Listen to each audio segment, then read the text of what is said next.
All right, we're live. Here we are. I'm a little under the weather. Actually, I feel great. I probably have dropped about, I don't know, a couple notes in my voice. I can hit all the bass notes I want. So if I sound sick, no, I feel great. And it's great to see you here. This is where we talk about what's streaming this month. What's leaving Criterion channel is one thing I do, of course. And then what movies I would recommend to you, assuming you're out there wanting to know what to watch. And there's a trillion, maybe a billion choices on streaming, and the algorithms are no help. It's nice to have humans curate for you and recommend things. That's what I do, and the chat will do that. So welcome everybody here. Dr. Josh Matthews, learning about movies. This is my hobby. I have a full-time job, but I do this for fun, so hopefully it continues to be fun. And on the chat, just so you know, you can subscribe to the channel, subscribe to Letterboxd, subscribe to Substack, become a channel member. Very helpful to me. The more people that do this, it signals, hey, you need to go do more of this stuff. So that's what I'm looking for, of course. I didn't go see Megalopolis. A student asked me that. Megalopolis. I would have had to drive 2 hours, 2 hours 15 round trip. I'll just wait on it. You know, this is what all my friends do. They just wait till when they go streaming. Why go to a movie theater? And I'm not saying you shouldn't, but that was my thought here. Probably if we had double the channel members, I'd go, okay, I better go to Megalopolis. But it was such a chore to get there. I had a lot of work to do, a lot of exams to grade. So that's what I'm going to do after this. By the way, this chat is brought to you by one, the sun streaming through my south-facing window, which I've tried to cover up, but whatever. 2, Spindrift. No, they do not pay me. I guess this is all natural. I don't really like this flavor that much, Spindrift. I do love their tea. They have an Arnold Palmer lemon and tea. It's great. So it's very expensive too, but I have reasons to buy it. Anyway, Substack is right there on the screen. So I do write any reviews, anything that comes to mind. Hopefully I can get time to write larger essays like that Prometheus one sitting there. That was a lot of fun. I wish I could just do that full time. Maybe I can make a ton of money and retire and do that forever. That's fun. So Substack, really, really great there to write. Letterboxd, I do some very, very quick write-ups there. Nothing too polished, but subscribed or whatever it is, follow on Letterboxd. I enjoy that site a lot. By the way, on the chat, thank you for all. I'll get to the chat in a little bit. People asking me what I've seen there, but Letterboxd is sitting there, and let's get to it. So, what's coming out? Actually, I should do this. I was just doing this like half an hour before the chat here, so just bear with me. Here are the movies from 2024. I had an even better screenshot of it when I had it enlarged, and I could see about 50 posters at once. So the game here is, and I dare you to do this, I think there's going to be something perhaps semi-scientific to come out of this. For each movie year, look at the posters and see if you notice patterns. And what do you see? What kind of the major movies, the major featured releases are in any given year. And I was trying to figure this out for 2024, looking at the posters. What's a commonality? What are some patterns? So what's funny, and this is just totally ad hoc. I don't pretend to believe any of this really. I hadn't realized that quite a few of the horror movies. I'm not sure about Love Lies Bleeding. I don't know what that is, but it would fit the pattern here. Long Legs. I'm assuming that's horror. There's quite a few of them. Baby Reindeer. Even Frankenstein will in a little bit. Red and Black.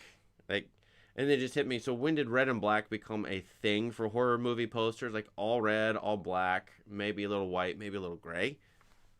Now who cares, right? But look, this is me thinking all movies are the same, or worrying that all movies are the same, and they're coming from the same algorithms, which is like the ultimate dystopian fear. There's no artistic creativity anymore. And maybe that's only true of the graphic design of the posters, but maybe it's also true of the script and the directing and the music and everything else. And so I was looking back in time. It was about 2011, 2012, 2013 when I think this started to happen with the red and the black for horror movies. There's a wide variety of horror movie posters back in the mid-2000 teens. So, I don't know. Everything starts to look the same. And then Also, the death of, I said this so many times, everybody knows this, the death of the movie star. When did it arise? I mean, there's Hugh Jackman, okay, and what's her name? See, I should know her name. I don't even know her name. This one's getting her face covered up. This one is, these two are anonymous, you can't see them.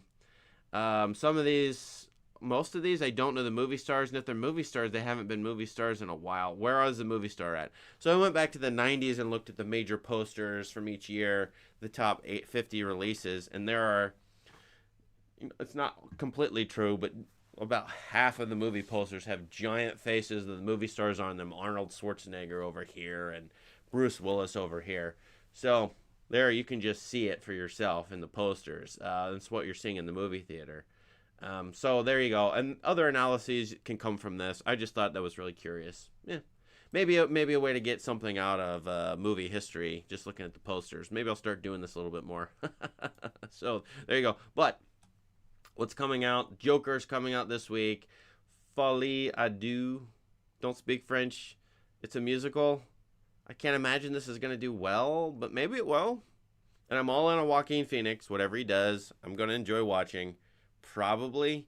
Although the first Joker movie, actually, I think I liked it better than most people.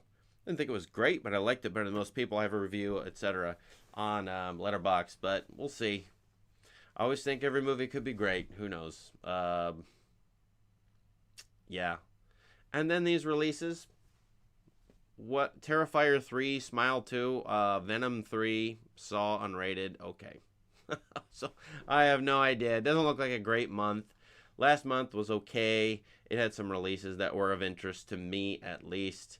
That was September, which is weird. Anyway, let's go to, Max not doing well here.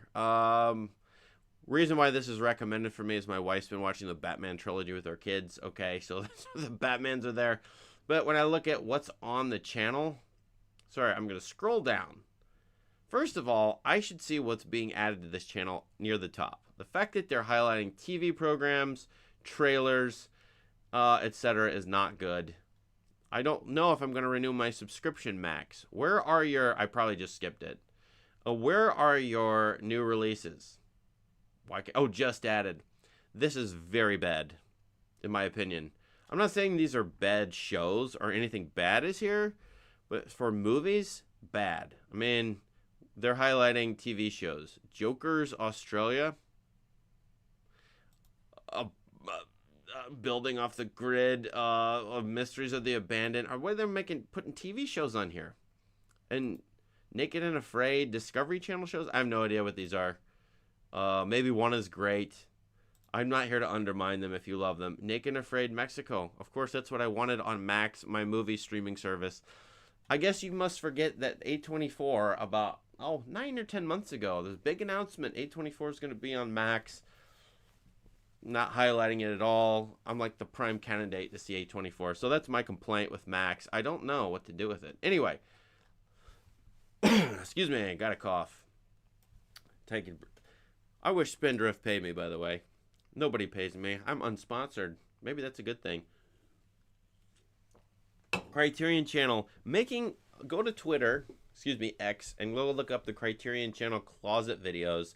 And you'll see that Criterion has done a very smart thing. They've mobilized their Criterion closet, put it in a truck, giant trailer.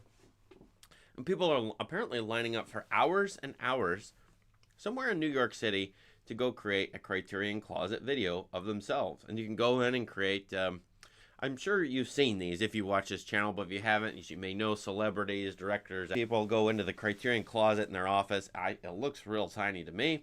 And they go in there and they talk about their favorite movies and pick them off the shelf. It's kind of fun gimmick. I probably should even do that on my channel. People are doing it live now. It's kind of cool looking. I think they should probably do more of it. And the question is, why isn't there...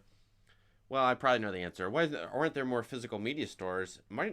Someone should do this, is open up a very, very small physical media store and simulate the Criterion closet. Probably would only work in giant urban areas, but, allow people to take videos or take videos for them. Help them do a one-button click to upload it to social media. I don't know. Maybe that's too faddish or too trendy, but could work. I don't know. It's like Blockbuster, only in a closet, and then you can go in and pick any movie off and make your own video. And you pay a fee to make the video and take some movies home. Could work, don't know, but Criterion Closet's kind of fun. Anyway, I say that because Criterion channel, still the go-to, obviously. Nothing changes much on this channel. So there you go. Like, I always recommend the same things for years. First thing I did, here's my Winona Ryder. I went to Reality Bites because in my Oscar series, I'm in 1994. And I forgot I hadn't seen Reality Bites. Why not? I'm Gen X. People in this movie are a little bit older than me, so I'm watching it. I'm actually halfway through it right now. So there you go with Reality Bites. This is a channel that delivers. So they've got a lot of stuff on here, but of course it's horror. Kind of like American Werewolf in London. Like The Fly, if you're into that. You guys like The Witches? I don't know. I mean, I've seen a couple of these movies. I'm not a horror movie person. People know that if they follow me for a long time. A few Cronenberg movies, a few Steven Spielberg, a few... So they're really set up for horror on this channel this month. I usually go to, though, and this is the meat of the probably the meat of the streaming, is what's leaving the channel. Obviously a way to reduce the anxiety of trying to choose a movie, because if it's leaving the channel, maybe you'll never see it again. That's been my logic for years. So leaving the Criterion channel and maybe disappearing from my life forever, if it's not in their collection, is a series of movies. Oh, this has changed even since I last saw it yesterday. Not a bad movie, American Werewolf, but I probably should rewatch this. I haven't seen it since the theater. There Will Be Blood. They have a Paul Thomas Anderson collection, and so probably should rewatch that one just to square with it and see what I really think. Get a ton of hits on Letterboxd. I'm gonna scroll down through here, and you stop me if anything looks of interest to you. I have not seen this. Klaus Kinski and another Nosferatu. Why is that going up top there?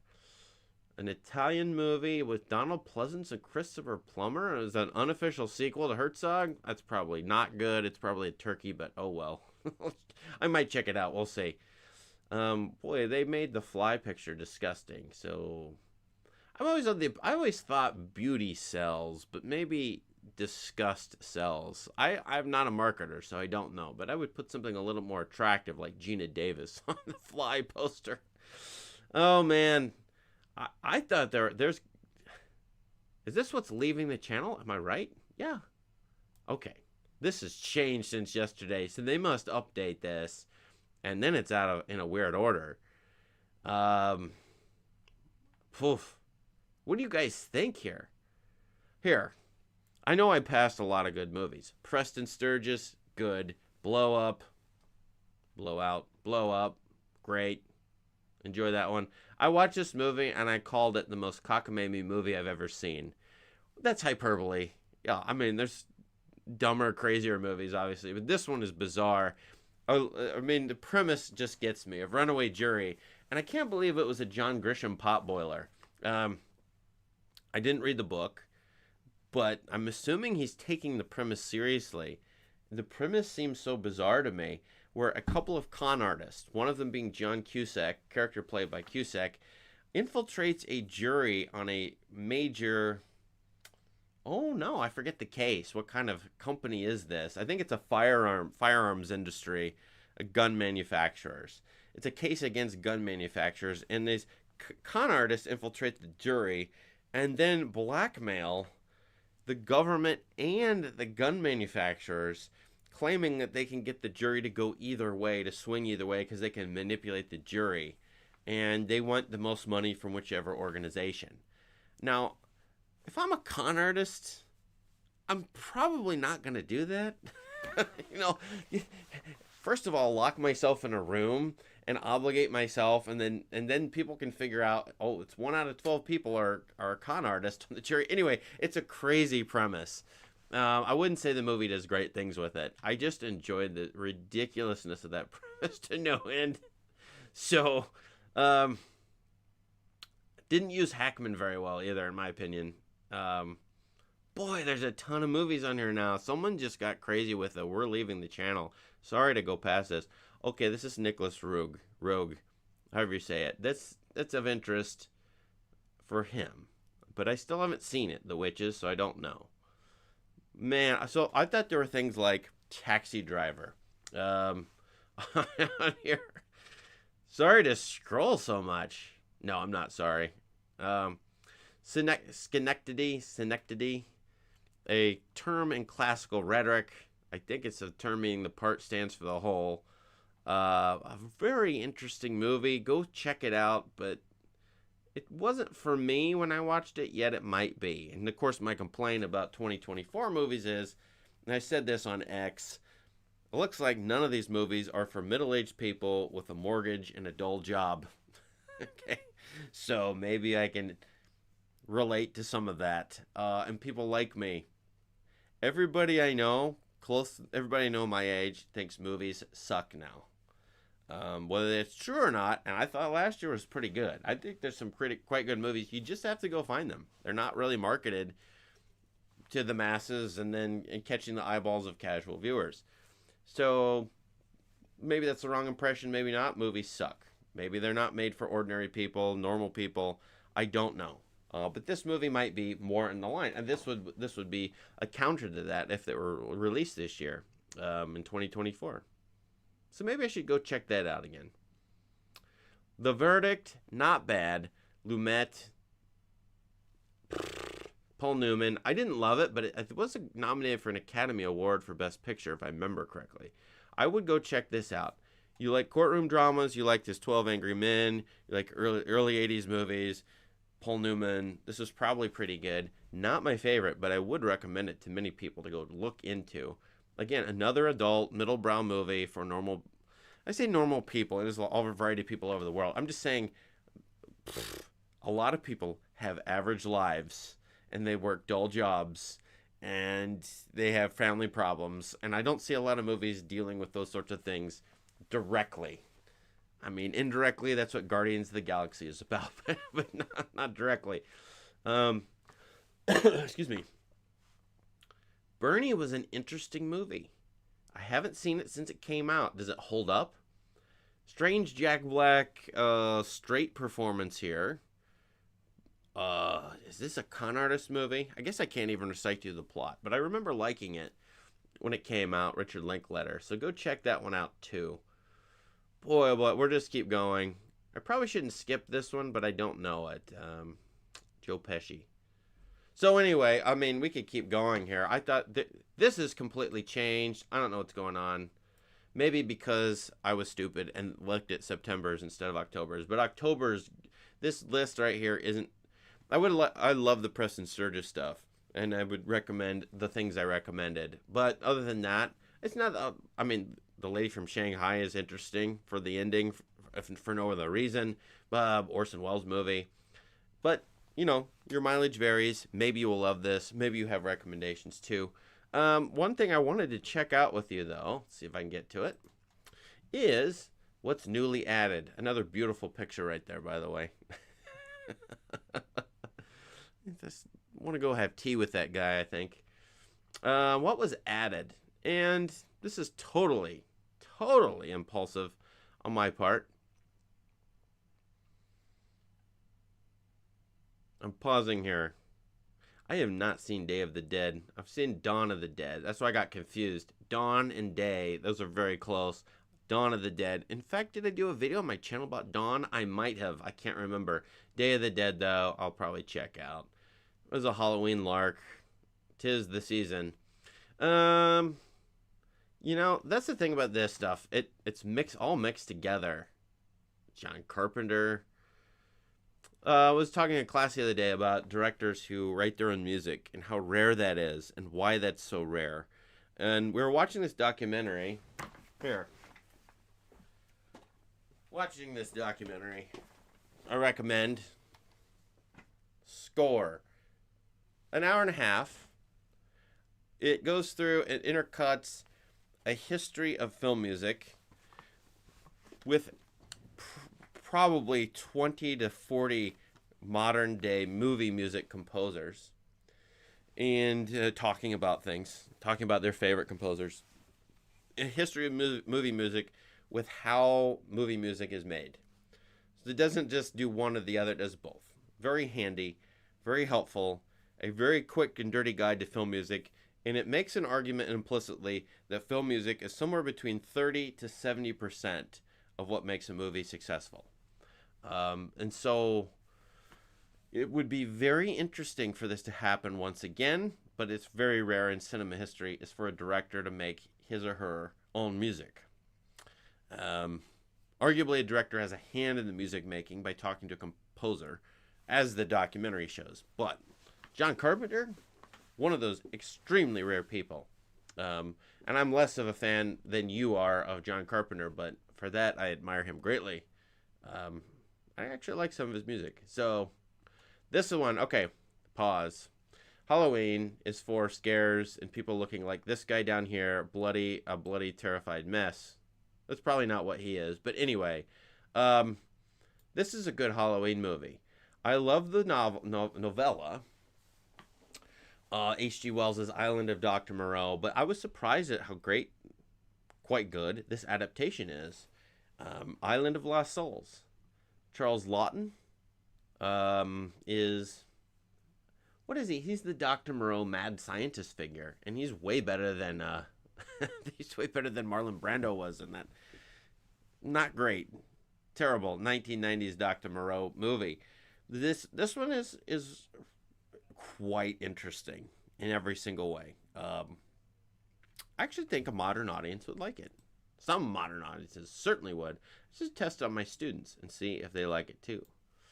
So anyway, what do you all think of this? I'm passing by. I always get these comments like, "Oh, you skipped over such and such. You made no mention of this. Why not?" It's like, if I stopped at every movie, we would be here for 3,000 hours. So there you go. Oh well. Boy, there's not a whole lot here that I think, oh, you must watch. But there are some very interesting things. I mean, Tobe Hooper's Life Force. I have no idea. What kind of description is that? Mind-scrambling alien zombie vampire sex extravaganza? I bet a lot of people are sold on that. Alien zombie vampire? Are they fighting there? I can't tell who's fighting who. Oh no. Should I watch this? Patrick Stewart is in this? Never seen it. Not advertising it. This could be the worst movie ever made. As you see, it's the guy who did Texas Chainsaw Massacre. I don't know. I probably shouldn't. I probably will hate it. No, maybe not. I'll probably love it. Oh, who likes Ichi? Ichi the Killer? Sorry, my Japanese pronunciation. Blah, blah, blah. Where's Ichi? If I go up, I guess just a scroll nightmare. There it is. You love this movie. A gonzo gore opera.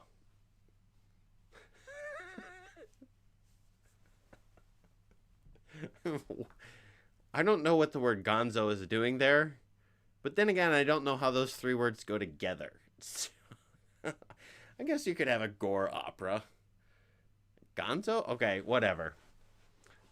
Okay, fine. I'm putting it on the list. That doesn't mean I'll get to it. By the way, when we're so deep into this, no one cares. I have a channel membership, and the first one is $1.99, but there's a secret one. I don't know if people know this. And for $25, sounds like a lot, but come on. It's very cheap compared to what you're hiring me for.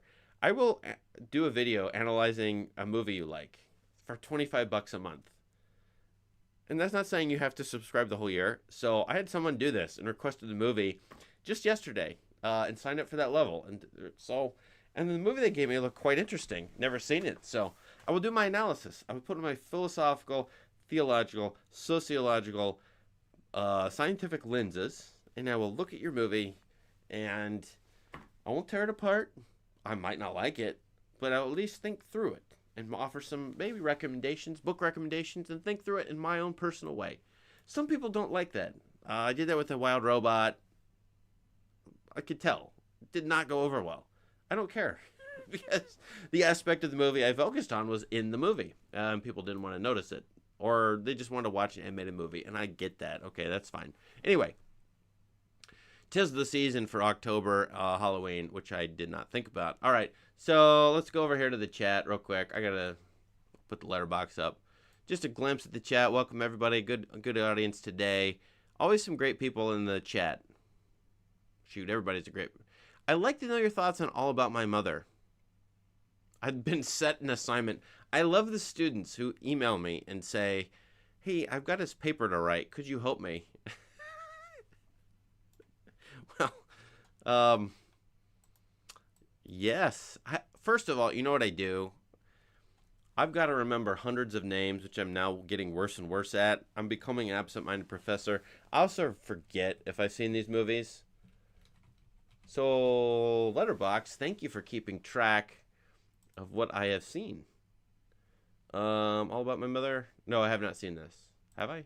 Nope. Okay. It's on my 90s project. It's in the last year of my 90s project, so I'll get to it in about a year. A little while, but we'll get there. So no, I don't have an opinion on it.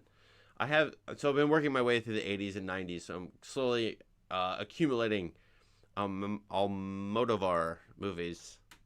Thanks for asking, though. I can't help you on an assignment, but just go to JSTOR. JSTOR. I'm sure somebody on YouTube has analyzed it, right? Have I seen The Substance? What is The Substance? Once again, old man does not know what you're talking about. Therefore, oh, that's the one. I did see that picture in the 2024 movies. Is that Demi Moore looking into a crystal ball? No, a snow globe. I have not seen this. Who is review? Okay, a lot of people like this, except for, well, no. Okay. No, see, I live in a small town. The movie theater has nothing in it besides the gigantic releases. I don't get access to this stuff. Oh, this is going to be science fiction. Well, thank you.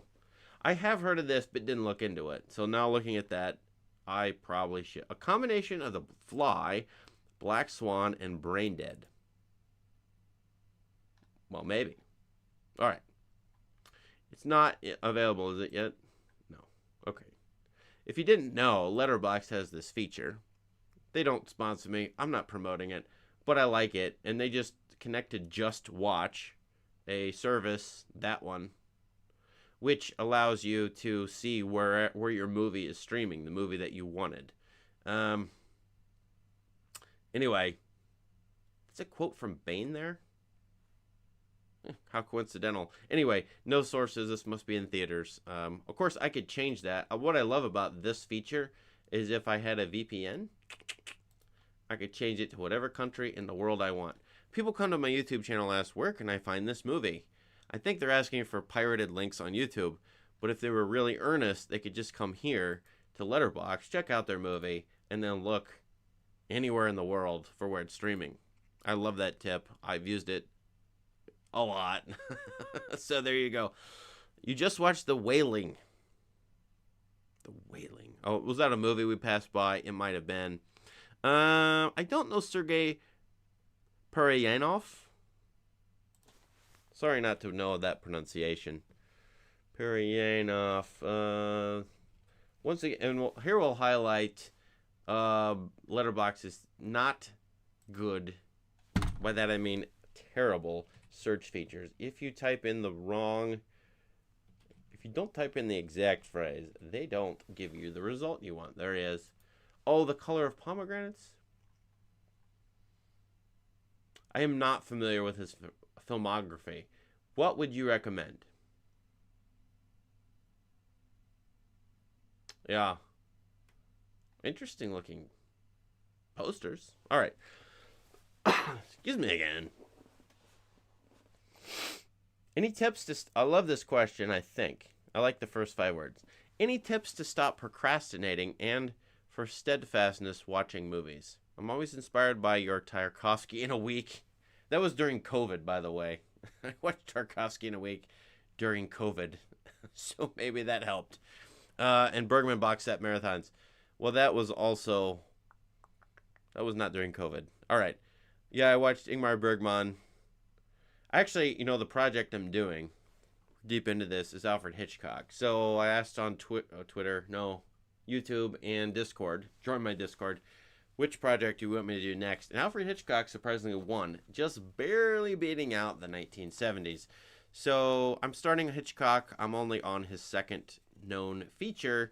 I've got 50 to go. It's daunting because you have to go through about 10 to 15 movies from 1927 to 1932.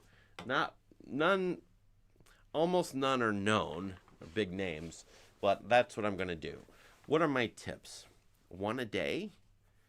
You know what you should do is tie it in with working out. I'm going to work out and watch a movie. That's what I do. I actually have a walking treadmill. So during the winter, when it's ridiculously cold here and snowy, and there's no reason on earth, no way I could go outside, that's what I will do. I will walk for an hour to an hour and a half or something like that and watch a movie. That is a great way to do it. Obviously, there are exercise bikes. If you want to bike or row or whatever, I recommend pairing up exercising with movie watching. Then you feel like, hey, I'm getting fitter and better while I'm lounging or watching a movie. That's the only one I can think of. Otherwise, you watch it with other people or take a class. And maybe I should make an online class where it's asking people to do Tarkovsky in a week or something and try to get people motivated. I don't know. I'd like that question, though, because the question is, should you be watching all these movies, or should you be reading, or should you be making a garden or something? I don't know what your project should be. So there you go. Age of Like the Witches. Thank you for subscribing. But it's mainly for children. What? It didn't look like it was for children. Are you sure? Oh, is that? It's Roald Dahl. It's a Roald Dahl book. Is that what it is? Of course. I did not know that. Or I didn't think of that when I saw the title. Now I know. All right. Evan says, The Taste of Tea. Evan, Patrick Adams, The Taste of Tea. Okay.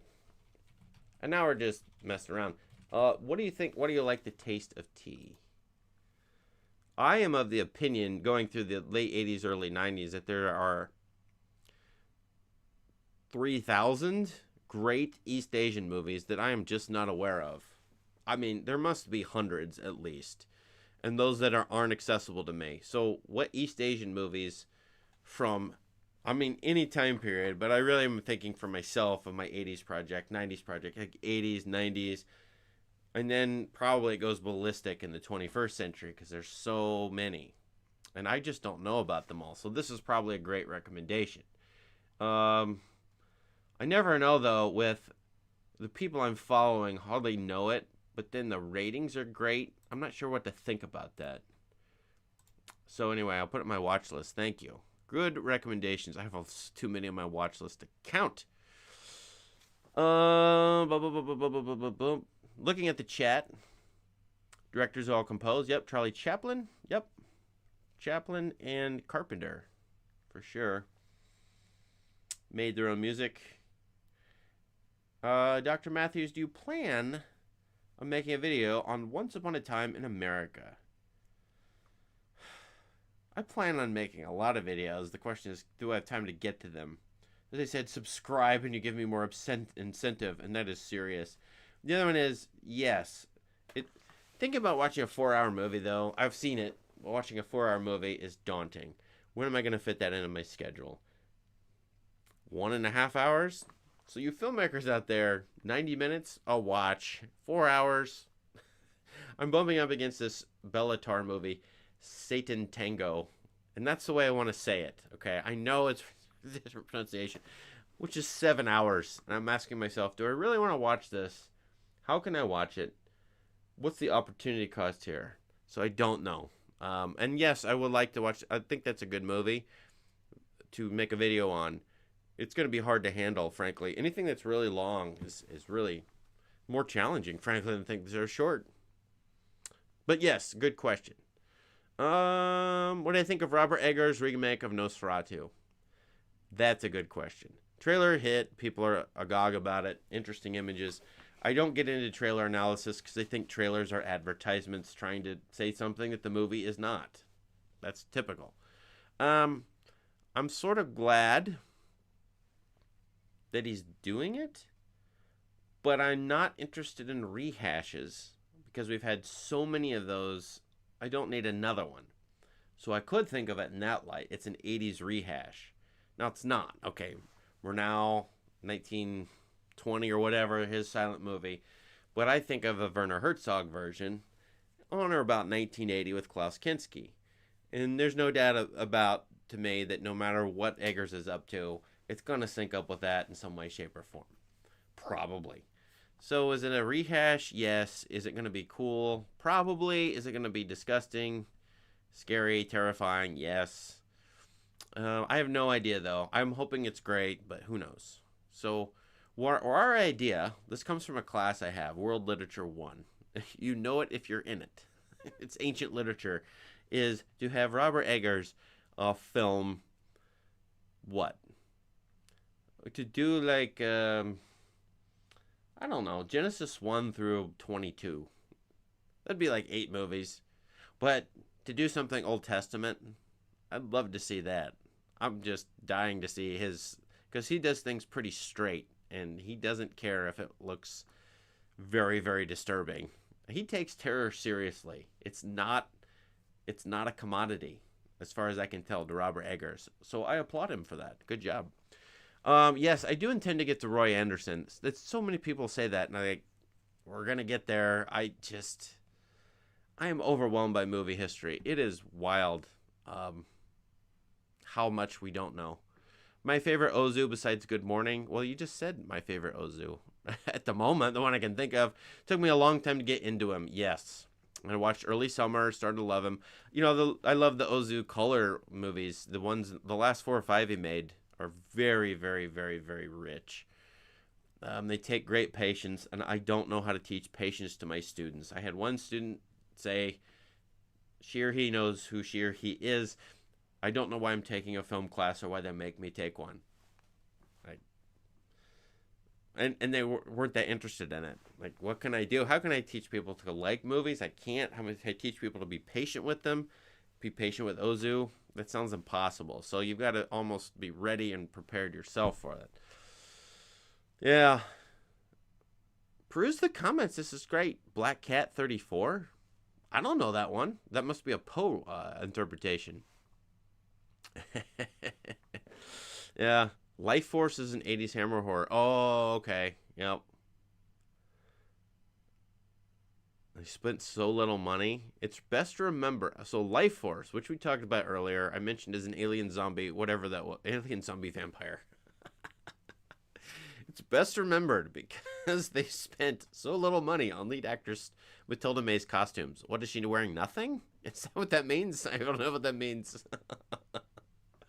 The costumes look like they came from Goodwill.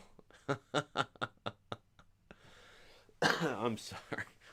Favorite Decalogue episode? It must be the ones that stand out are 1, 6, and 10. I just remember those very vividly.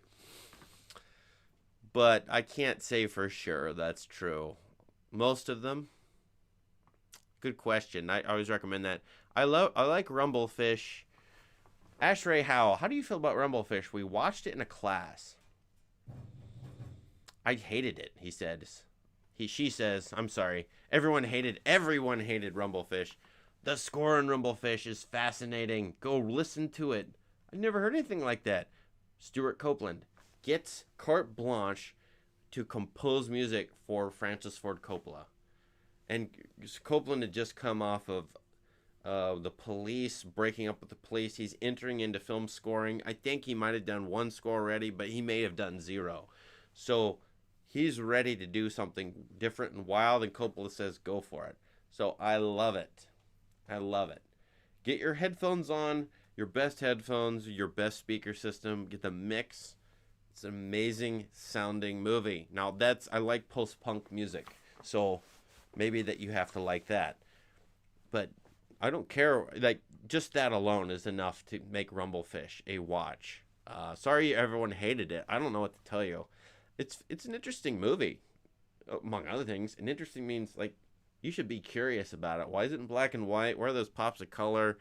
What's he doing with the West Side Story stuff or whatever it is? You know, the angry American youth James Dean-like crowd in it. I think it's fascinating.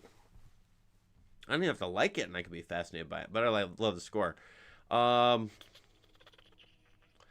Clint Eastwood.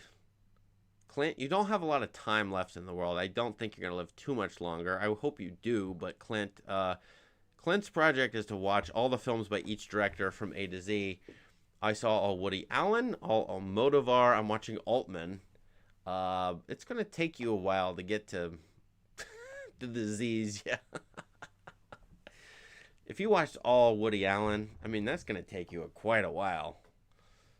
And then you get to H in Hitchcock and B in Bergman, and it's going to take a long time. Excuse me. How to watch Mike Leigh movies?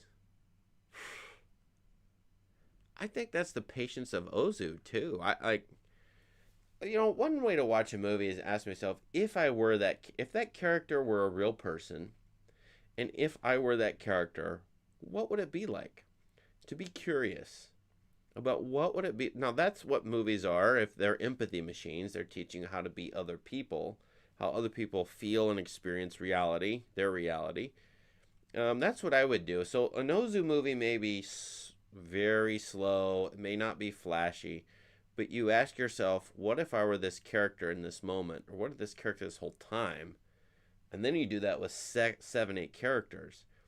That's what a Mike Leigh movie is. And so it is an exercise in trying to understand somebody else, obviously via a fiction or an artifice, which is a character. I think most people like to project themselves into movies, which is fine and good. I mean, we like to see ourselves in our world reflected back to us and get affirmation about what we feel, or see ourselves in a hero or some kind of lead character. That's a pretty common way to see a movie, especially for entertainment purposes. But Leigh, Ozu, etc., Bergman, they ask you to think through a person who is real, even though they're fiction, and they're fully formed, and they have this whole history, and they have complexities and desires and uncertainties and doubts, and they're going to die, and they're having trouble with their family. Well, that's you, and so to be curious about these characters as real people, I think is one way to do it. Now, I don't know how you could do it. How can you get yourself worked up into doing this? And you have to remember, a number of these people have read a lot of books, and I think you come out of the 19th century novel, which is exploring a variety of people and their inner worlds and the varieties of experiences people have. And, some of these movies makers are doing that thing as well in the 20th century as well. So anyway, anything from the Old Testament would be too graphic. That's my point. Eggers would be fantastic at that. I mean, everything. I want to see him depict the story of Lot and Sodom all the way to Lot's daughters. No, I don't want to see that. But imagine Eggers doing it. I can't imagine anybody else even doing okay at that. That would be really fascinating. Anyway, I gotta go. Do I? Yes. You guys are great. Thank you for subscribing, liking, whatever you do, for making this channel be fun. Thank you. It's reflected back to me. I get your recommendations. I'll check out the Black Cat there, other things you mentioned. I'm very interested in what you're watching. I hope this helps you. So let me know. I'm glad you like Tarkovsky and Bergman. Just keep watching stuff. Yeah, Terry Gilliam. I mean, if you don't like those guys who are real serious and difficult, you can get to the fun ones too. Visually flashy. Wells, Gilliam. I mean, there's whatever you could like that's out there in film history, because it's the greatest art ever. One of the greatest arts, but it's pretty great. Okay, so I hope you love the channel stuff. Subscribe. Thanks a lot. I'll see you later. Have a great week, great month, great life. Bye-bye.